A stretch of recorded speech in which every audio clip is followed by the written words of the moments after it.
Apps 8 jangan lupa subscribe. Yang subscribe aku doakan sehat selalu dan banyak rerezi yo lanjut. Aileen benar-benar merasa syok saat mendengar pesan yang dikirim oleh Tante Berta. Dia telah mengupayakan segala cara untuk bersikap kurang ajar tapi ternyata tidak berpengaruh apapun. Kini sudah tidak mampu berkata apa-apa lagi. Memang benar, semuanya tak akan mudah jika sudah melibatkan keluarga dan Aileen tak ingin lagi ada pertemuan yang kedua. Satu-satunya cara yang bisa dia gunakan sekarang adalah membuat Pak Alan sendiri yang memutuskannya. Dengan tatapan yang begitu dingin Aileen menatap sang dosen, melihat Pak Alan yang menyimpan ponselnya kembali setelah membaca pesan Tante Berta. Kamu tidak teriak. Kamu tidak marah. Tanya Alan, heran sendiri karena reaksi Aileen hanya diam. Dahinya bahkan terlihat berkerut ketika menatap gadis ini.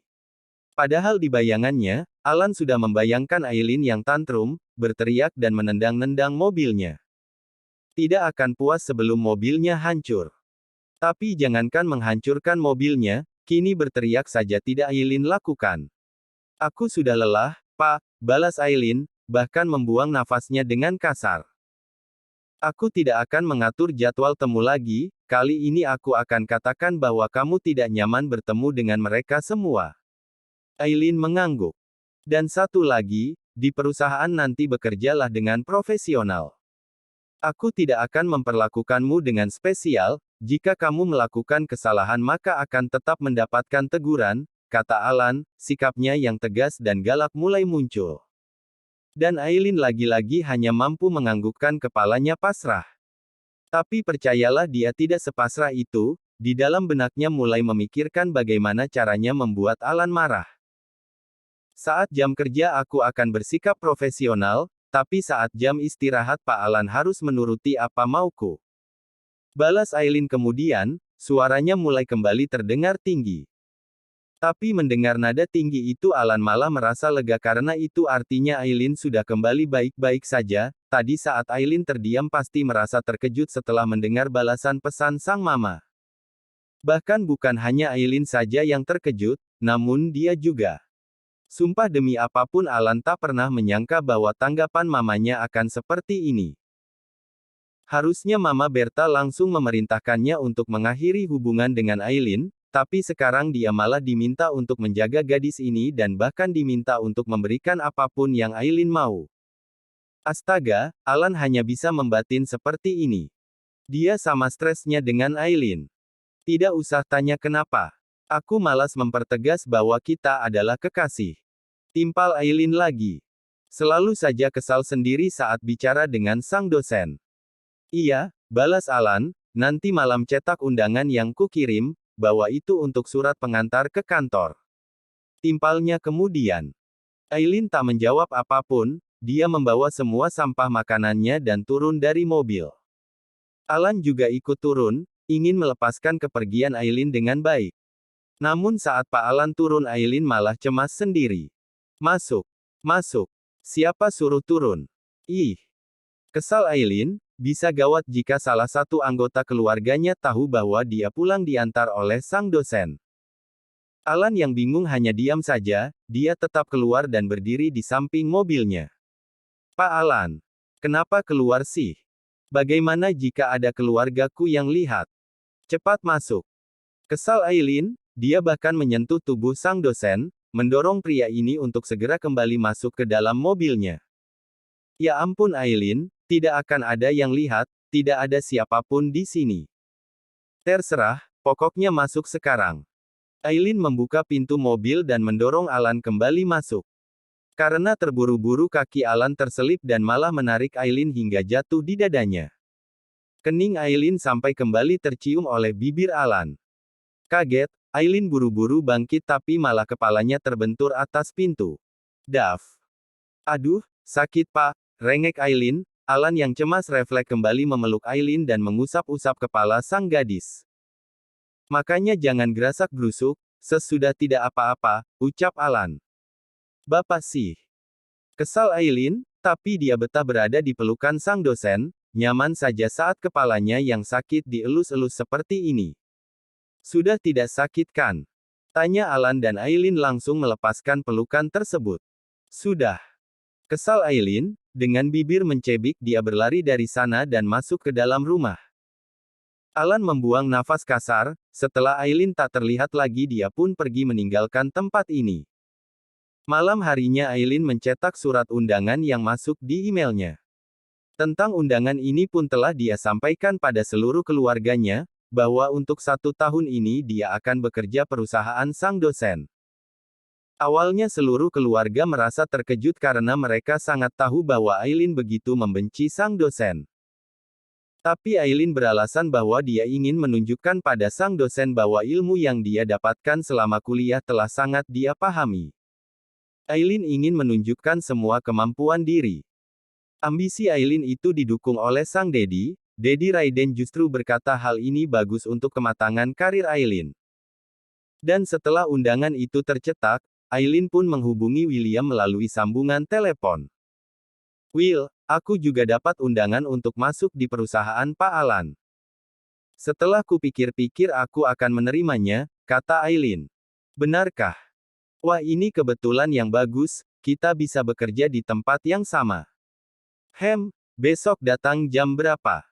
Bagaimana jika jam 7, bukankah kita harus datang lebih awal?" "Oke. Kamu ingin ku jemput?" "Tidak usah, nanti aku akan naik taksi." "Baiklah, sampai jumpa besok Aileen," ucap William, lalu mereka berdua sama-sama mengakhiri panggilan tersebut. Aileen tidak ingin membawa mobil sendiri, untuk apa membawa mobil?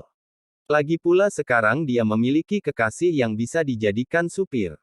Pulang kerja besok Aileen ingin Pak Alan yang mengantarnya. Jam 7.15 Aileen dan William bertemu di perusahaan Diamond Group. Mereka berdua dikejutkan dengan kedatangan Nora yang juga membawa surat undangan. "Loh Aileen, kenapa kamu di sini?" tanya Nora, dia sama terkejutnya. Nona bisa mendapatkan undangan itu karena dia menggunakan orang dalam, demi mengejar William dia sampai di sini. Sementara Aileen bukan demi William, tujuannya hanyalah membuat Pak Alan kesal. "Aku mendapatkan undangan," balas Aileen. Kenapa kamu terima?" Aileen belum sempat menjawab, namun sudah seorang karyawan yang menghampiri mereka bertiga. "Permisi, apa kalian yang mendapatkan undangan untuk jadi karyawan kontrak di Diamond Group?" "Benar, Kak. Kami membawa undangannya." Nora yang menjawab. "Mari, saya akan antar ke pihak HRD." Aileen, Nora dan William langsung disambut dengan hangat di sana, sebab mereka bertiga adalah lulusan terbaik yang mendapat undangan khusus. Mereka bertiga akan ditempatkan di divisi yang sama, yaitu Divisi Operation Direktorate Tim 1, tugasnya mengatur pelaksanaan rencana bisnis sesuai dengan model yang telah diterapkan. Kalian beruntung karena langsung masuk di Tim 1, tim ini akan langsung diawasi oleh Tuan Alan sebagai petinggi perusahaan ini, jelas senior mereka. William dan Nora tentu bangga, sementara Aileen sangat senang. Aileen tidak tahu bahwa dia memang sengaja diletakkan di tim 1 agar Alan lebih mudah mengawasinya. Dari pagi hingga menjelang siang, Aileen sibuk sekali. Mulai dari perkenalan dengan karyawan lain dan juga pendalaman mengenai posisi, pekerjaan, dan tentu saja lingkungan kerja. Selama itu pula dia tidak melihat Alan dimanapun. Pria itu seolah benar-benar melepasnya sendiri. Namun Aileen benar-benar bersikap profesional, dia menjalani semua tahap ini dengan sangat baik. "Ini adalah kursi kerja kalian, silahkan duduk," ucap sang senior.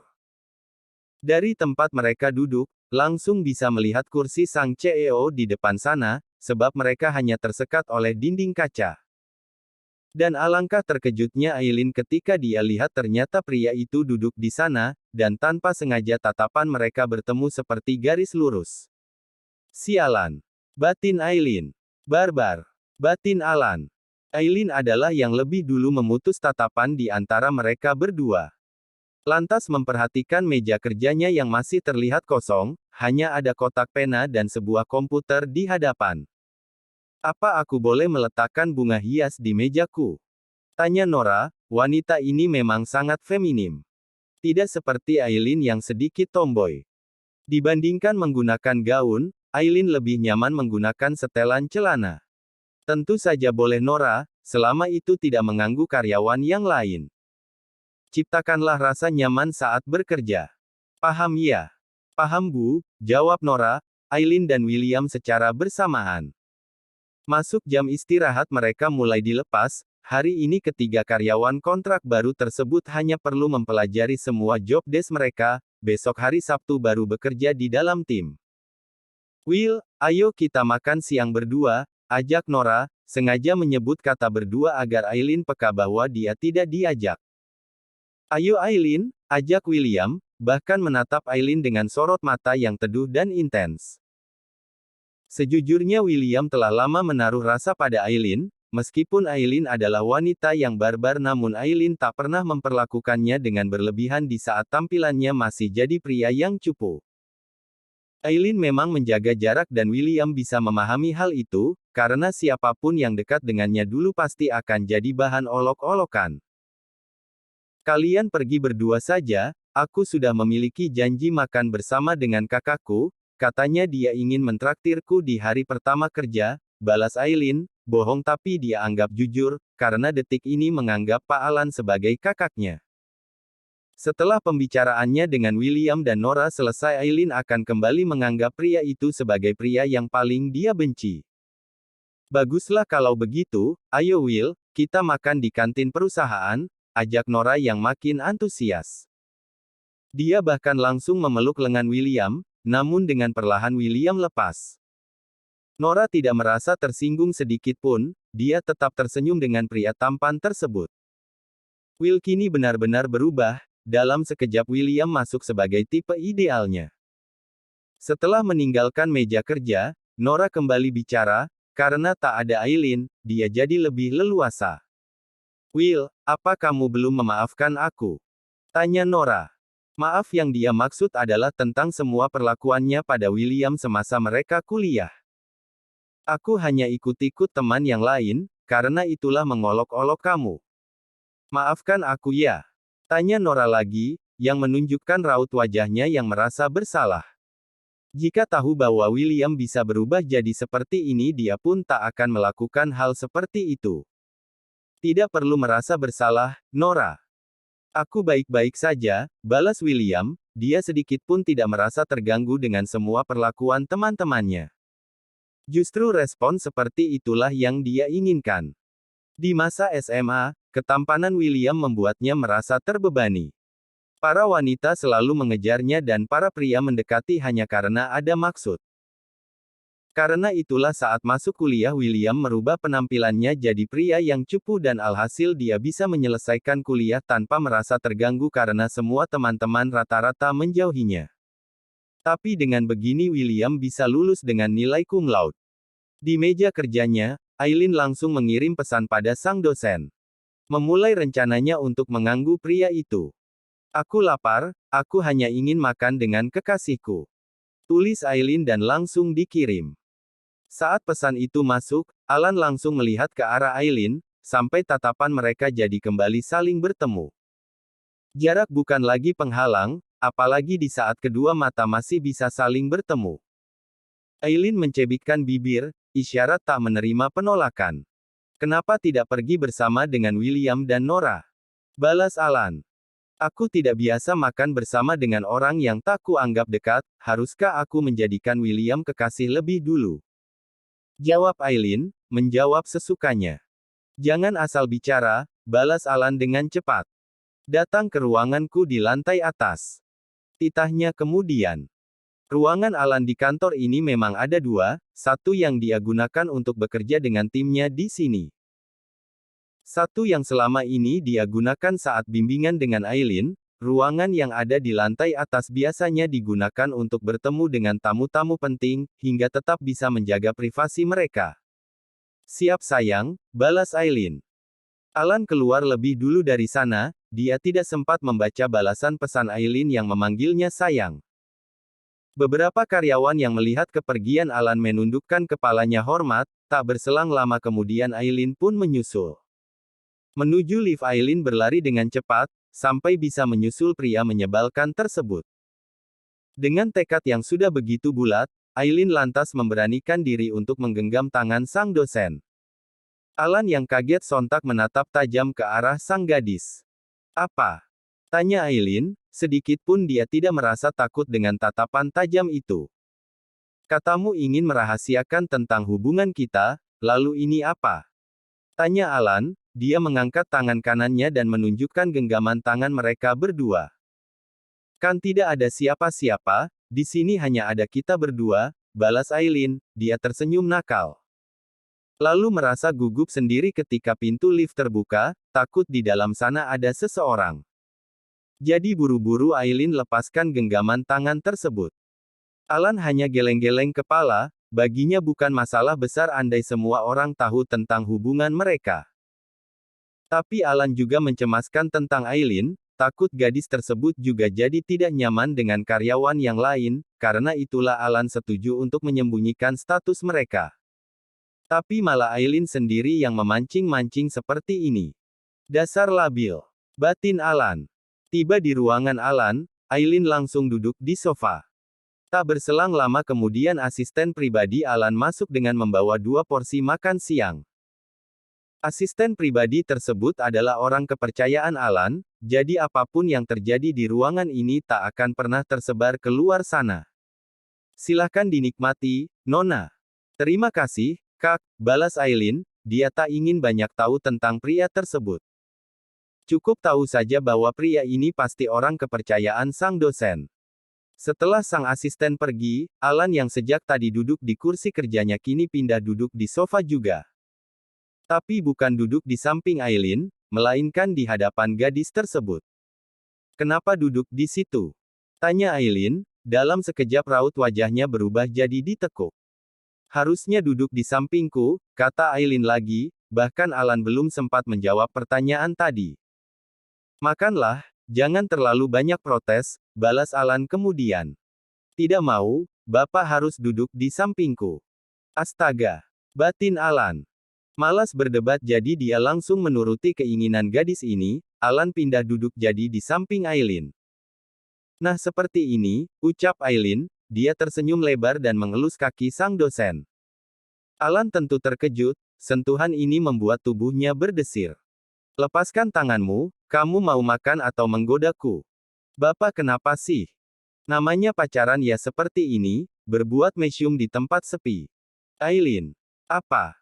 Balas Aileen dengan cepat, bahkan menatap intens pula. Bapak jangan munafik, suka kan jika aku seperti ini? Tanyanya lagi dengan tangan yang kini pindah memeluk pinggang sang dosen. Yang jantungnya ingin meledak bukan Alan, tapi Aileen. Dia bahkan menelan ludahnya sendiri dengan kasar, namun terpaksa Aileen lakukan. Sekali saja Pak Alan melecehkannya, dia akan minta putus. Sudah kubilang, kamu boleh menggunakan cara apapun untuk membuatku kesal. Tapi jangan menggunakan tubuhmu, balas Alan, akhirnya dia bicara.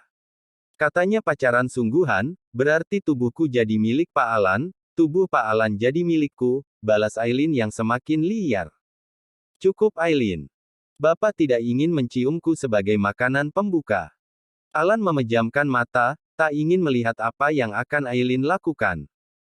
Kemarin dia mencium kening dan sudah diancam akan ditembak oleh sang Dedi. Jadi kini Alan akan pilih jadi patung, terserah Aileen mau apa.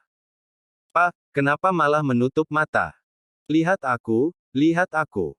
Kesal Aileen. Dia menyentuh kedua mata Pak dosen dan coba membukanya. Aileen yang brutal membuat Alan nyaris jatuh, jadi Alan memeluk pinggang Aileen agar mereka sama-sama seimbang. Aileen tidak merasa terganggu dengan pelukan itu, justru terus fokus untuk membuka kedua mata sang dosen. Buka matanya. Kesal Aileen. Dan langsung dikabulkan oleh Alan saat itu juga. Tapi saat kedua matanya terbuka, mereka justru jadi saling tatap entah jarak yang sangat dekat. Membuat jantung Aileen mendadak berdegup dengan cepat. Semakin dilihat dari dekat seperti ini, Pak Alan jadi terlihat makin tampan, namun Aileen tak ingin mengakuinya. Duduk dengan tenang dan makan. Cium dulu, balas Aileen. Aku tidak akan menciummu, tapi aku tidak akan larang jika kamu yang menciumku.